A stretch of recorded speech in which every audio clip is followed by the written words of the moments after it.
की दहलीज पर खड़ी देश की राजधानी दिल्ली में अब पैसे पर पॉलिटिक्स जबरदस्त है। दिल्ली के दंगल में अब नोट तंत्र पर सबसे ज्यादा हल्ला मचा है। 70 सीटों वाली दिल्ली में जिस बीजेपी ने आम आदमी पार्टी को हराने का दावा किया है, उसकी एक ऐसी हकीकत सामने आई है जिसके बाद से भारतीय जनता पार्टी पूरी तरीके से घिरती हुई दिखाई दे रही है। या यूं कहें कि बीजेपी की स्याह हकीकत अब सबके सामने आ गई है। ज्यादा देर न करते हुए आइए आपको सब कुछ विस्तार से समझाते हैं, डिटेल में बताते हैं।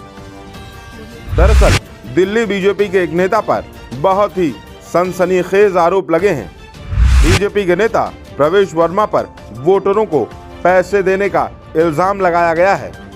और ये सिर्फ इल्जाम नहीं, बल्कि इन इल्जामों में बहुत ज्यादा दम भी दिखाई देता है।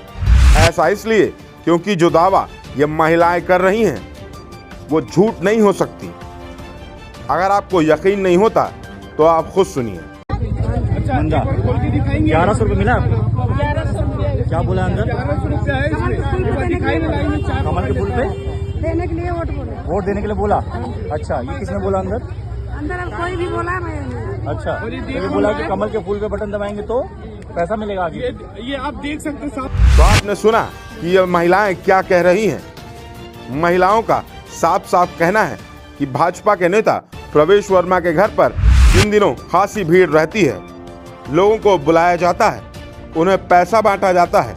और अब आप खुद सोचिए, दिल्ली में चुनाव से ठीक पहले बीजेपी के नेता प्रवेश वर्मा के घर में लोगों के भीड़ होना, उनका पैसा बांटना, यह कितना गंभीर है।